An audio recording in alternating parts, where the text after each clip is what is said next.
Sobrang init nga ngayon guys, kaya naisipan natin gumawa ng masarap na palamig. Ayan, syempre pwede rin po natin ipangbenta ito at mura lang ang sangkap nito guys at napakakonti lang din. Trending pala ito ngayon sa Thailand, kaya syempre gagawa din po tayo ngayon ng sarili nating version, kaya wag na nating patatagalin to. Tara, umpisahan na po natin. Dito sa ating measuring cup, ilagay na natin yung ating cocoa powder. Mahalaga na maganda yung quality ng ating cocoa powder para syempre masarap yung ating chocolate drink. Then, pero meron naman na guys, kahit hindi mga Hershey's dyan, meron naman magandang mga brand na gagamitin na mura lang. Then, ito naman yung ating evaporated milk na ginamit. Mas maganda rin guys kung yung classic yung gagamitin natin, mas malinamnam, or yung Alpine.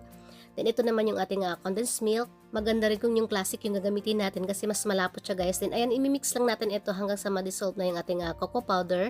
Then, transfer ko lang pala siya guys dito sa lalagyan para madali natin siyang i-boost. Mamaya hindi siya matatapon kapag nilagay na natin siya dun sa baso. Pang ketchup ata itong lalagyan na ito guys. Then, yung pinakatakip niya, yung butas, ayan, medyo nilakihan ko lang, ginupit ko lang para hindi babara yung cocoa powder.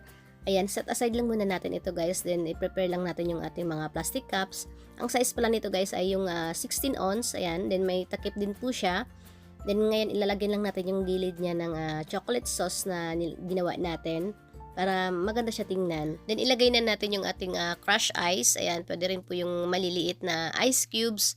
Then, ilagay na rin natin yung ating milk mixture. Ayan, combination po ng fresh milk at saka ng evaporated milk yung nilagay ko dito guys. Kung gusto nyo naman guys na evaporated milk lang, pwede naman, mas masarap ngayon. Pero kung gusto nyo makalas ng costing or kung pangbenta nyo guys, maganda kung fresh milk at saka evaporated milk yung gagamitin natin para makalas tayo. Kasi kapag purong evap, mas mahal siya guys. Tapos konti lang yung laman ng isang lata.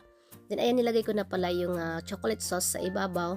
Yung chocolate sauce pala natin guys, kung gusto nyo mas malapot siya, pwede kayo mag-add ng cocoa powder. Pero sa akin okay na ito guys kasi tinry ko siyang lagyan pa ng cocoa powder, masyado na siyang mapait. Pero depende naman sa inyo guys kung ano yung gusto nyong consistency ng inyong chocolate sauce or yung inyong chocolate fudge. Yung paglagay din ng chocolate sauce natin guys, pwede rin po natin siyang gawing dalawang layer. Lagyan natin siya sa gitna, din lagyan din natin siya ulit sa ibabaw. Doon din po sa chocolate sauce natin guys, pwede po kayo mag-add doon ng Milo ng hanggang 3 tablespoon para mag-lessen lang yung medyo mapait niyang lasa. Pero sa akin guys, okay na itong lasa na ito. Nag-add lang din ako dito guys ng chocolate sprinkles, and pwede rin po yung maliliit na marshmallow para maganda siya tingnan guys, na mas nakakatakam siya tingnan lalo na pag mga bata yung bumibili. Gumawa din pala ako dito guys ng mocha flavor. Ayan, naglagay lang ako dito ng 1/2 tablespoon itong mocha flavor raid dito sa ating plastic cups. Then ayan, 1/2 tablespoon lang guys kasi kapag nasobrahan baka papait na siya.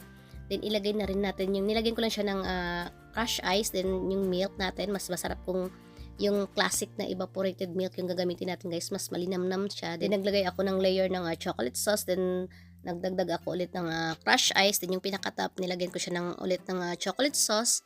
Then ayun guys, pwede na ito. Masarap din siya guys, tinikman ko siya. Then naglagay ako dito ng chocolate sprinkles ulit. Then ayan, pwede natin siya lagyan ng sticker kapag ipangbenta natin siya. Pero kapag pangbahay lang guys, or yung mga kapitbahay lang natin yung bumibili, pwede naman kahit tula ng sticker. Then itong baso na ito guys, itong size ng 16 ounce, ayan, pwede natin siya ibenta ng 90 to 100 pesos kada isang baso. Then ayan guys, yung straw natin, pwede natin siya palitan yung medyo mas maliit kasi ito guys, pang milk tea kasi itong straw na ito guys. Wala kasi ako ibang straw dito sa bahay, kaya ito yung ginamit ko. Pero kung maglalagay kayo ng mga toppings, ayan, pwede na itong straw na ito guys para mahihigop din natin yung toppings, lalo na yung kapag yung mga marshmallow or yung mga sprinkles. Ayan, para hindi siya babara dun kapag medyo maliit yung straw natin.